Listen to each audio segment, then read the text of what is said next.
Et pour plus d'explications sur ce sujet, mesdames et messieurs, nous rejoint via Zoom Monsieur Rizk Chehata, qui est expert en économie. Bonjour.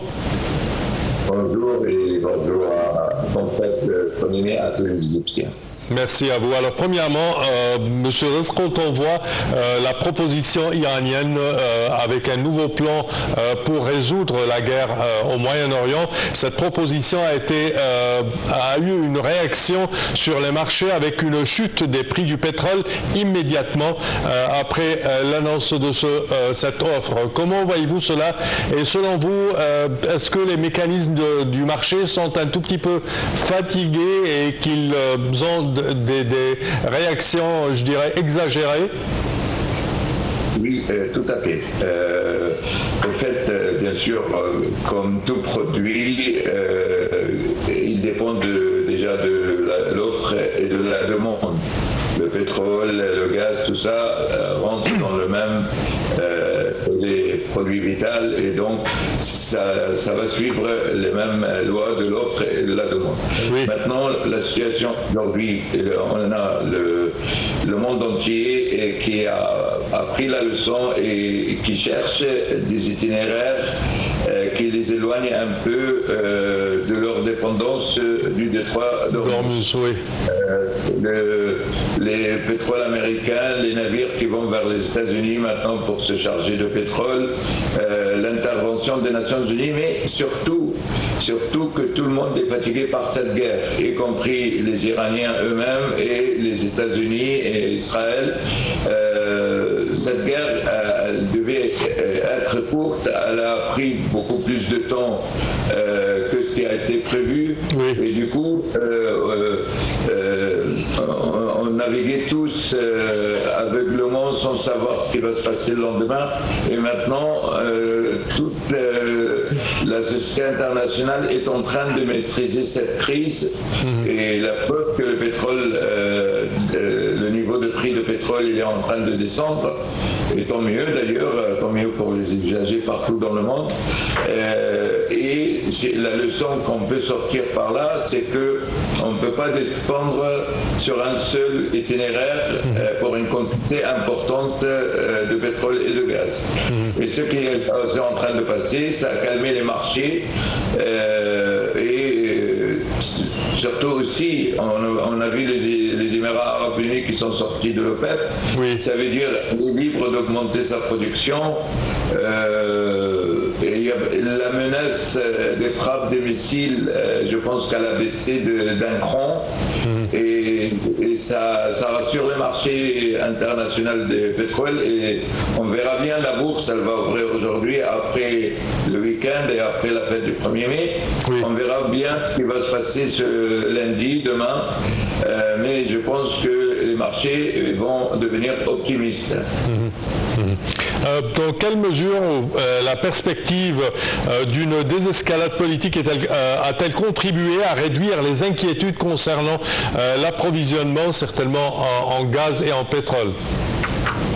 On voit que le fantôme de guerre s'éloigne. Oui. Les puissances interviennent, l'Europe, les Nations Unies, et plus qu'on éloigne la guerre, plus que la paix s'installe.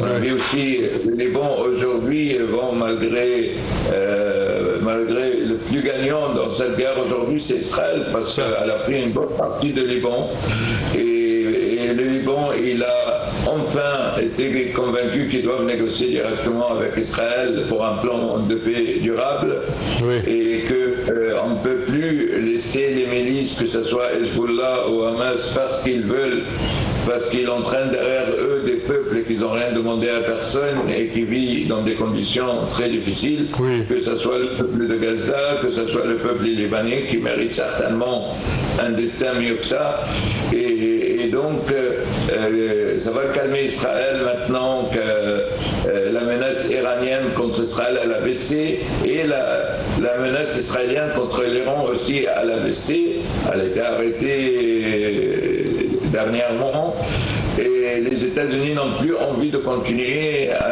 dans la logique de guerre, et je pense qu'on est obligé de rentrer dans la logique de paix. Et ça, pour le marché, il n'y a pas mieux pour relancer le marché. L'Europe, les États européens commençaient à donner des aides aux usagers par rapport au prix de pétrole à la pompe. Oui.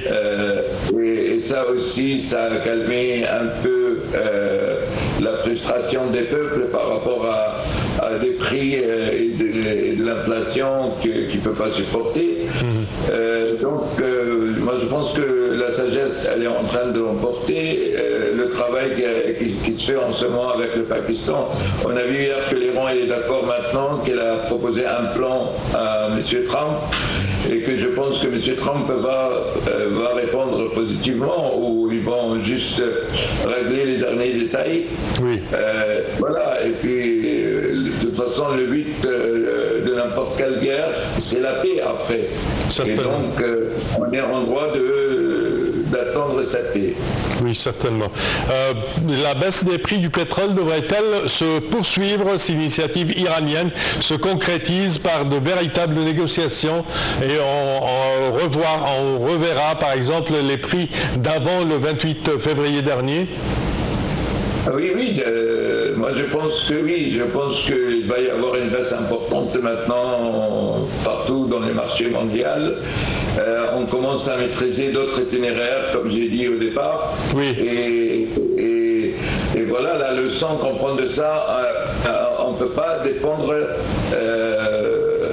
l'économie mondiale ne peut pas dépendre même à 20% du même endroit.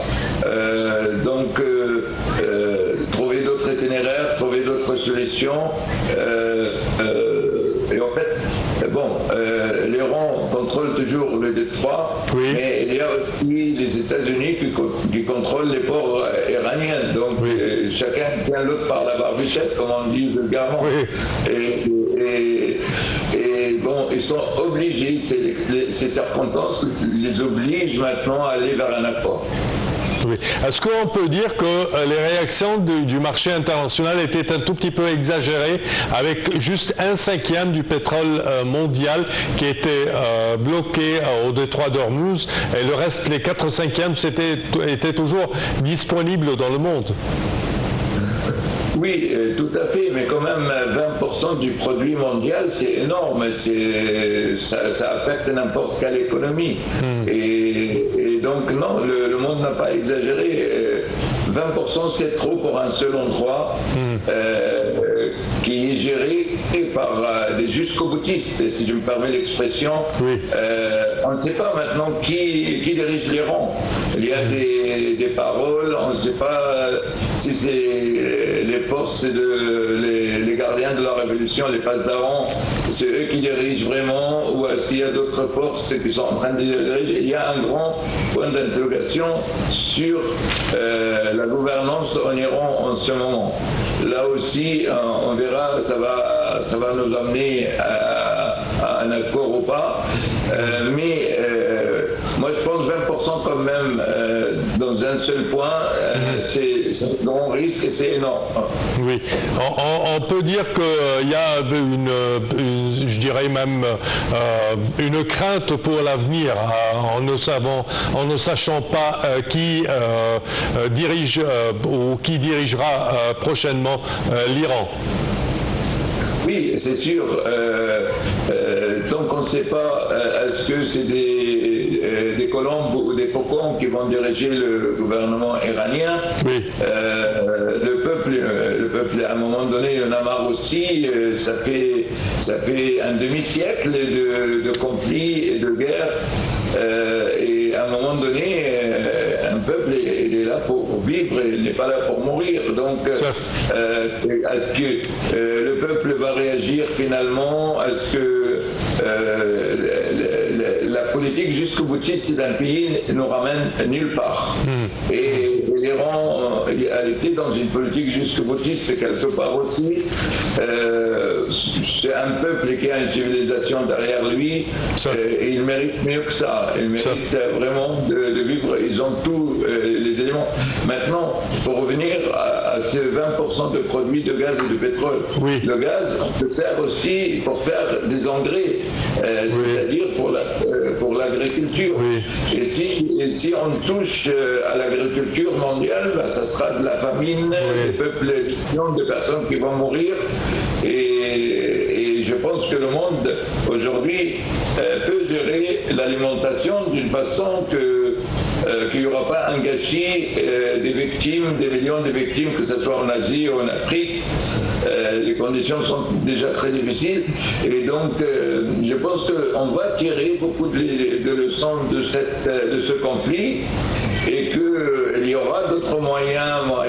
Apparemment, il y a aussi des trains qui vont transporter du pétrole, il y aura d'autres itinéraires, d'autres voies, et éparpiller un peu, ne pas tout concentrer dans un seul point à 20%, c'est déjà très important de le faire et ça sera l'enseignement principal qu'on peut tirer de cette guerre. Selon vous, dans quelle mesure les risques géopolitiques sont-ils encore susceptibles de limiter la baisse des prix?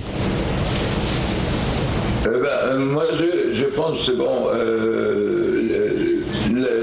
les prix, ils peuvent bouger à tout moment, que ce soit vers le haut ou vers le bas. Il suffit d'un incident, il suffit d'une déclaration de Trump, il suffit d'une déclaration de l'Iran et tout de nouveau va se remettre en cause. Maintenant, heureusement qu'il y a d'autres, la Russie elle est là, elle produit du gaz et du pétrole, loin de la zone de conflit. La Chine, elle a déjà rempli ses stocks, donc on ne s'inquiète pas pour un achat exagéré de pétrole pour la Chine. En même temps, il y a le pétrole américain. Certainement. Qui propose de vendre le pétrole américain. Tout ça, c'est des éléments qui vont vers la baisse de prix de pétrole. Les peuples ne peuvent pas continuer comme ça de toute façon. Donc moi je pense pendant les mois qui viennent, déjà le plus important c'est maîtriser les prix de pétrole. Et deuxième chose, chercher une paix durable. Il faut prendre un exemple comme l'Égypte. L'Égypte depuis 1979, malgré des conditions économiques très très dures, elle a réussi à se mettre debout, à se redresser, à avoir son mot à dire sur des conflits internationaux. Et tout ça, c'était le fruit de la paix. La paix est quelque chose de très important et il faut en finir avec les guerres, il faut en finir. Ça n'a pas de sens. Les guerres qu'on voit en ce moment, ça n'a pas de sens. Certainement, M. Rizk Shehata, je tiens à vous remercier de vos explications. Je répète que vous êtes expert en économie. Merci à vous.